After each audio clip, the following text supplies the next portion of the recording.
오늘 주신 하나님의 말씀은 마태복음 9장 35절에서 38절까지 말씀입니다. 같이 봉독하겠습니다.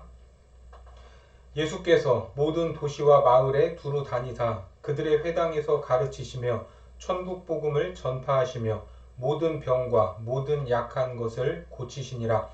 무리를 보시고 불쌍히 여기시니 이는 그들이 목자 없는 양과 같이 고생하며 기진함이라. 이에 제자들에게 이르시되 추수할 것은 많되 일꾼이 적으니 그러므로 추수하는 주인에게 청하여 추수할 일꾼들을 보내주소서 하라 하시니라. 오늘은 예수님 마음 내게 주옵소서라는 제목으로 하나님 말씀 전하겠습니다. 오늘 본문의 말씀은 많은 교회들에서 사역의 방향을 정할 때 그 근거로 삼는 말씀입니다. 여기에 보면 예수님이 하셨던 사역들을 한 절에 압축하고 있죠. 바로 35절 말씀에 보면 예수께서 모든 도시와 마을에 두루 다니사 그들의 회당에서 가르치시며 천국 복음을 전파하시며 모든 병과 모든 약한 것을 고치시니라. 어떻습니까? 여기에 보니까 예수님의 세 가지 사역이 나옵니다. 가르치시고 전파하시고 고치시는 겁니다. 그래서 학자들도 이 구절을 예수님의 3대 사역이다 이렇게 말합니다. 예수님은 이 세 가지 사역을 하실 때 어떤 마음이셨을까? 가르치시는 이유, 복음을 전파하시는 이유, 모든 병과 약한 것을 고치시는 이유가 무엇인지 생각해 봐야 합니다. 우리가 주님의 이러한 마음을 본받아야 한다고 찬송을 했듯이 이 말씀 안에 담겨 있는 주님의 마음이 우리의 마음에 그대로 이식되는 시간이 되기를 바랍니다. 마태복음 12장 20절 말씀에 보시면 상한 갈대를 꺾지 아니하며 꺼져가는 심지를 끄지 아니하기를 심판하여 이길 때까지 하리니. 예수님은 상한 갈대를 꺾지 아니하시고 꺼져가는 심지를 끄지 않으시는 분입니다. 아담과 하와가 하나님에 대해서 등을 돌리고 마귀를 따라가는 순간 참 포도나무 되신 예수님에게서 가지가 끊어지는 것과 같았습니다. 요한복음 15장 6절 말씀에 보면 사람이 내 안에 거하지 아니하면 가지처럼 밖에 버려져 마르나니 사람들이 그것을 모아다가 불에 던져 사르느니라. 이러한 상황을 죽었다라고 하는데 이것은 관계적 생명이 끊어진 것입니다. 바로 이 순간이 상한 갈대이고 꺼져가는 심지와 같다라는 말입니다. 이제 막 만들어 놓은 꽃다발, 꽃꽂이를 보면 참으로 화려하고 아름답지 않습니까? 하지만 그것이 아무리 아름다워도 원 줄기에서 끊어진 것들입니다. 물병에 담가 놓아도 며칠만 지나면 모두 다 시들어 버리고 맙니다. 그러니까 지금은 화려한 것처럼 보이지만 사실은 죽은 것과 같다라는 겁니다. 마찬가지로 하나님과 연결되지 않은 모든 사람들이 예수님의 시선에는 상한 갈대로 보였고 꺼져가는 심지와 같았던 것입니다. 그렇지만 상한 갈대를 아예 꺾어 버리기를 원하지 않으셨고 꺼져가는 심지를 아예 꺼버리기를 원치 않으시는 예수님의 마음, 이 마음은 사람들을 살리고 싶다, 고치고 싶다, 세우고 싶다라는 마음입니다. 이것이 오늘 주님의 첫 번째 마음인 것입니다. 미국의 기독교 철학자요 장로교 목사였던 프란시스 쉐퍼라는 분이 계셨습니다. 이분은 성경을 통해 철학과 문학, 사회, 정치를 분석하고 예언적 방향을 제시하셨는데 많은 사람들에게 영향력을 미쳤던 분입니다. 이분이 전 세계를 다니면서 말씀을 전하는데 교회 안에 들어오지 못하는 영혼들, 그 영혼들이 눈에 띄기 시작했습니다. 마치 바리새인들이 세리와 죄인들을 향해 손가락질하며 자기들 그룹에 들어오지 못하게 했던 것처럼 상대하지 않는 그런 부류의 사람들이 있었던 겁니다. 예를 들어 알코올 중독자, 마약 복용자 같은 사람들인데 그들의 부모가 목사, 장로, 권사였습니다. 그런데 교회 안으로 들어오지 못하고 어디에서도 환영받지 못한 상태로 살아갔던 겁니다. 그들의 모습을 보고 이 셰퍼 목사님은 저들을 위한 사역을 해야겠다라는 마음을 가지고 불어로 피난처라는 뜻의 라브리 공동체를 스위스에서 시작했습니다. 지금은 이 라브리 공동체가 전 세계로 퍼져서 우리나라에도 강원도에 이 라브리 공동체가 있습니다. 거기에서는 담배를 끊어라, 술을 끊어라, 너는 왜 그렇게 사냐, 이러한 말을 한마디도 하지 않습니다. 그래서 어떤 목사님 아들이 거의 알코올 중독에 가까워서 라브리 공동체에 가서 변화되기를 원했는데 하나도 변한 것이 없었다, 뭐 이런 말도 있습니다. 그러면 거기서는 어떠한 사역을 할까? 그냥 아무 말도 하지 않고 하나님은 당신에게 관심이 많으시다, 하나님은 당신을 정말 사랑하신다, 하나님은 당신의 행위를 사랑하진 않지만 당신의 영혼 자체를 사랑하신다, 이러한 메시지를 전한다는 겁니다. 이처럼 라브리 공동체는 어디에도 머리를 둘 곳이 없는 사람들의 피난처가 되고 있는데 편히 잠을 자고, 잠도 자고 싶은 만큼 자고, 먹고 싶은 것도 마음대로 먹고 그냥 편히 지내다가 가는 곳이 바로 라브리 공동체의 선교 방법입니다. 그런데 그 라브리 공동체에 들어갔다가 나갔다가 하면서 전혀 변화되지 않았던 맥키라는 자매가 있었습니다. 그런데 이 자매가 어느 날 유서를 써놓고 약을 먹은 사건이 발생하게 됩니다. 다행히 일찍 발견이 돼서 병원 중환자실로 옮겨졌고, 이 소식을 들은 셰퍼 목사님은 모든 강연 일정을 다 취소하고 병원으로 달려갔습니다. 그리고 의식 없이 숨만 쉬고 있는 맥키 자매의 침상 곁에 앉아서 말하는 겁니다. 맥키야, 유서를 보니까 나는 쓰레기다 라고 썼는데 나는 너를 쓰레기라고 생각하지 않는다. 하나님도 너를 쓰레기라고 생각하지 않으셔. 하나님도 너를 포기하지 않았는데 왜 너는 네 목숨을 스스로 포기하는 거니? 맥키야, 강연 중에 다 취소하고 나는 달려왔다. 하나님은 너를 살리고 싶어 하신다. 너를 세우고 싶어 하신다. 너의 병든 마음과 너의 병든 육체를 하나님이 고치고 싶어 하신다. 이것이 너를 향한 하나님의 마음이고 예수님의 마음이다. 네 인생을 살리고 싶어 하시는 하나님께 한번 맡겨봐라. 믿음이 없으면 나의 연약한 믿음이라도 빌려줄 테니까 내 믿음이라도 붙들고 네 인생을 하나님께 한번 맡겨봐. 이 말을 의식도 없는 맥키에게 10시간, 20시간을 하고 있었던 겁니다. 그런데 놀랍게도 이 이야기가 서서히 의식이 돌아오면서 맥키의 귀에 들려왔습니다. 그리고 그 맥키 자매가 깨달았습니다. 하나님은 나를 살리려고 하시는구나. 나를 세우시려고 하는구나. 그러면서 결단을 했다는 겁니다. 하나님, 내 인생을 주님께 맡기겠습니다. 그렇습니다. 나는 나를 포기할 수도 있지만 하나님은 끝까지 저와 여러분들을 포기하지 않는 분이다 하는 것을 믿으시기 바랍니다.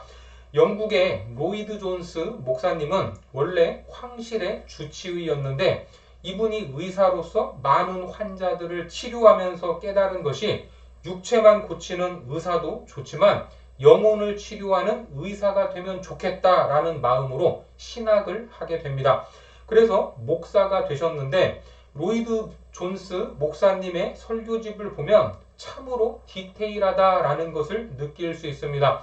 의사 출신이라서 그런지 성경 주해도 해석도 얼마나 해부학적으로 하시고 적용도 얼마나 디테일하게 해부학적으로 하는 것 같은지 이 한 절에 한 절의 이 말씀을 가지고도 10편의 설교를 할 정도입니다. 그런데 그 10편 모두 다 새로운 설교 같습니다. 아주 특별한 은사를 가진 분인데 이분이 거듭난 후에 한 구절의 말씀이 가슴 한켠에 확 다가왔다고 합니다. 그 말씀이 바로 고린도 후서의 말씀입니다. 고린도 후서 5장 17절 말씀에 보면 그런즉 누구든지 그리스도 안에 있으면 새로운 피조물이라 이전 것은 지나갔으니 보라 새 것이 되었도다. 그렇습니다. 살인자도 강도도 도둑도 건강한 자도 병든 자도 상관없이 누구든지입니다. 행위가 아름답지 못한 자도 괜찮습니다. 세상 사람들이 포기하고 부모에게 버림을 받았어도 상관이 없는 겁니다. 누구든지 그리스도 안에 있으면 다 된다 하는 것, 이것을 믿으면 됩니다.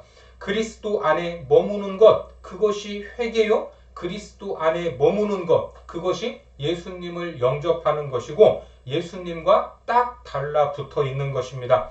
그러면 다시 새로운 피조물로 거듭날 수 있다 하는 것을 우리는 믿어야 합니다. 그리고 예수님의 두 번째 마음을 보겠습니다.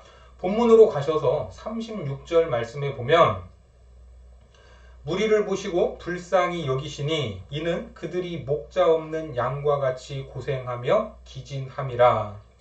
예수님의 눈에 비친 많은 사람들, 그들을 향한 주님의 마음은 목자 없는 양과 같이 유린하면서 기진해 가는 그러한 모습이었습니다.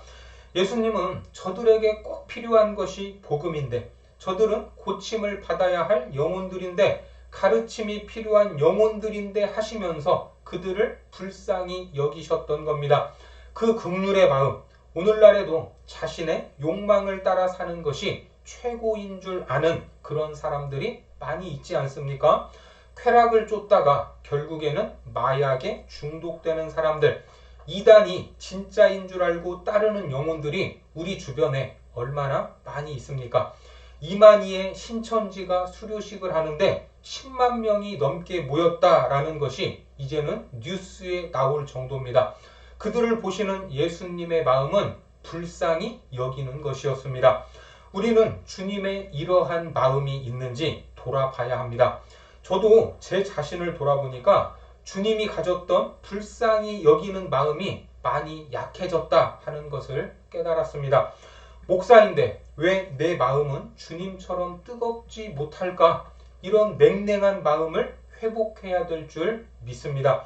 목자 없는 양과 같이 고생하며 기진한 영혼을 보는 그러한 눈이 우리에게 있어야 합니다.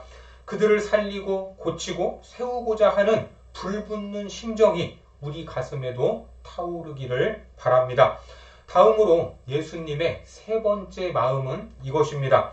본문 37절과 38절 말씀에 보니까 이에 제자들에게 이르시되 추수할 것은 많되 일꾼이 적으니 그러므로 추수하는 주인에게 청하여 추수할 일꾼들을 보내주소서 하라 하시니라. 이 말씀을 자세히 보면 예수님의 세 번째 마음을 알 수 있는데 뭐라고 하시죠? 복음을 전할 일꾼이 없다, 이렇게 말씀하십니다. 가르칠 일꾼, 복음으로 영혼을 치유하고 육체를 치유하고 고쳐줄 사람이 부족하다라는 말씀입니다. 사람이 많은 것과 일꾼이 있는 것은 전혀 다른 이야기입니다. 여러분, 추수할 일꾼이 없다고 할 때 여러분들은 뭐라고 대답을 하시겠습니까? 흔히 주님, 내가 여기 있사오니 쟤를 보내소서 묻자고 이런 말을 하기도 하는데 우리는 그렇게 반응할 수 없습니다. 이사야 6장 8절 말씀에 보니까 내가 또 주의 목소리를 들으니 주께서 이르시되 내가 누구를 보내며 누가 우리를 위하여 갈고 하시니 그때에 내가 이르되 내가 여기 있나이다 나를 보내소서 하였더니. 그렇습니다. 우리는 주님 나를 보내십시오. 내가 가겠습니다. 이러한 고백이 있어야 합니다. 요즘 사회적으로 보면 40대 중반만 넘어서면 은퇴 걱정을 해야 되고 50대가 되면 더 이상 직장에서 생활을 할 수 없는 그런 상황을 마주하게 된다고 합니다. 예전에는 60대만 되면 노인이라고 생각을 했지만 지금은 아니지 않습니까? 더욱이 우리 생활이 전반적으로 향상되었기 때문에 인간의 수명도 갈수록 길어지고 있습니다. 교회 안에서의 직분도 70세 정도가 되면 은퇴하며 내려놓지만 사실 70세는 요즘의 젊은 나이에 속합니다. 하버드 대학의 유전학 교수가 쓴 노화의 종말이라는 책을 보면 노화가 되는 것은 대부분의 사람들이 정상이다 라고 생각을 하지만 이 책에서는 노화는 정상이 아니라 노화는 질병이다 이렇게 말을 합니다. 질병이라고 하면 치료를 해야 되겠죠. 그래서 치료가 가능하고 멈출 수 있고 노화된 걸 다시 회복시킬 수 있다. 이렇게 주장을 합니다. 이 말이 사실이라면 요즘 같은 고령화 시대에 참으로 복음이 아닐 수 없습니다. 시편 90편 10절 말씀에 보면 우리의 연수가 70이요 강건하면 80이라도 그 연수의 자랑은 수고와 슬픔뿐이요 신속히 가니 우리가 날아가나이다. 이 시편을 기록할 때 사람의 평균 연령이 몇 세인지 아십니까? 약 40세였습니다. 그런데 지금은 남자가 80세, 여자가 85세의 평균 연령을 가지고 있습니다. 가면 갈수록 평균 수명은 길어지고 있습니다. 이제 가봐야 알겠지만 지금보다 30년 이상이 늘어날 것이다 라고 전망하는 그런 학자들도 많이 있습니다. 80에서 30이 추가되면 몇 살이죠? 110세입니다. 그러니까 70세에 은퇴를 한다고 해도 40년을 더 살아야 한다는 계산이 나옵니다. 그런데 사람들이 그 노후의 인생을 준비하기 위해서 건강과 돈에 관심을 가지고 있습니다. 그래서 걷기도 많이 걷고 좋은 것도 많이 먹습니다. 또 돈을 많이 모아야 하기 때문에 호주머니에 돈이 들어가면 다시 나올 줄을 모릅니다. 하지만 이제는 우리가 역할로 살아야 된다라는 겁니다.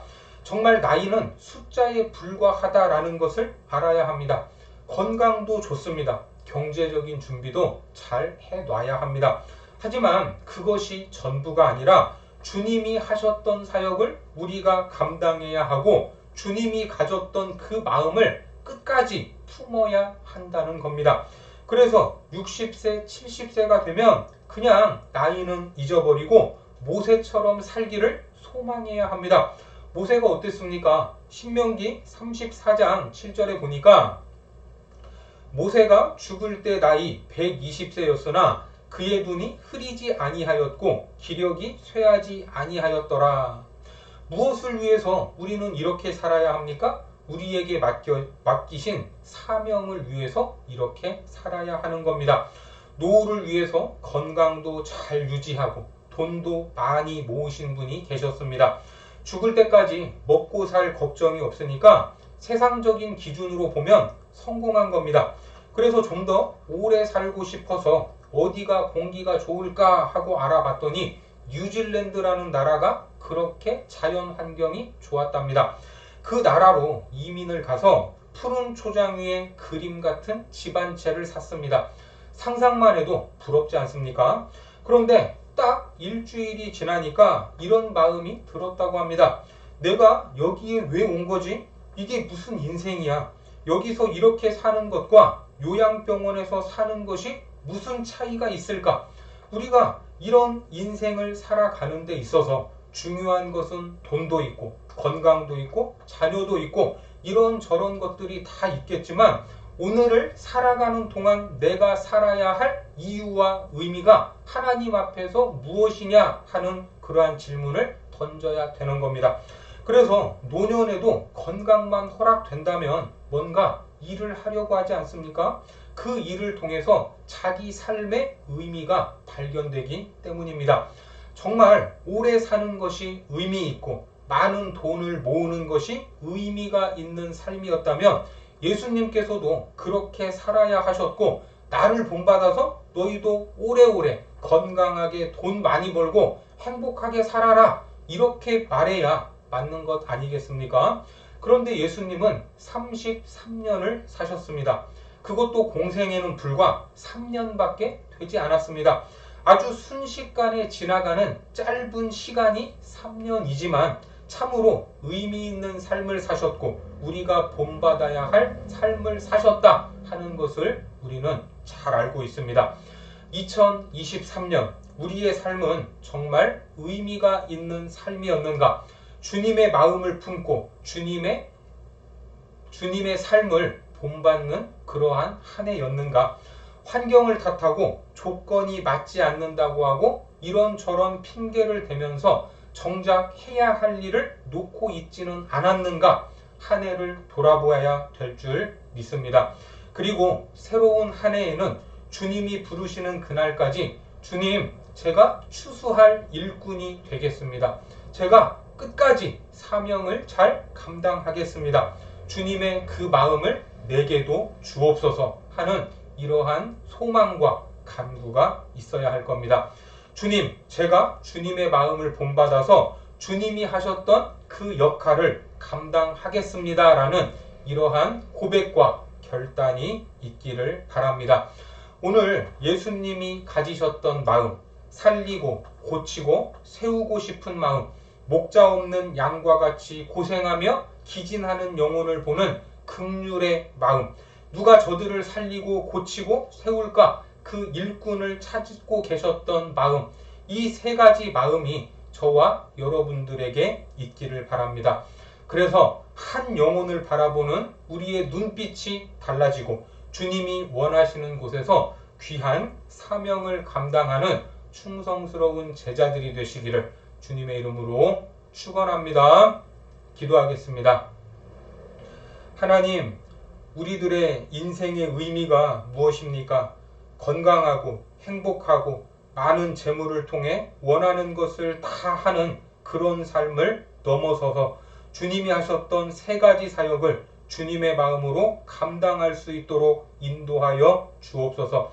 그리하여 주님이 다시 오실 그날까지 우리에게 주신 이 삶을 허비하거나 멈추지 아니하고 불꽃같이 살아가는 충성된 제자들이 되게 하여 주옵소서.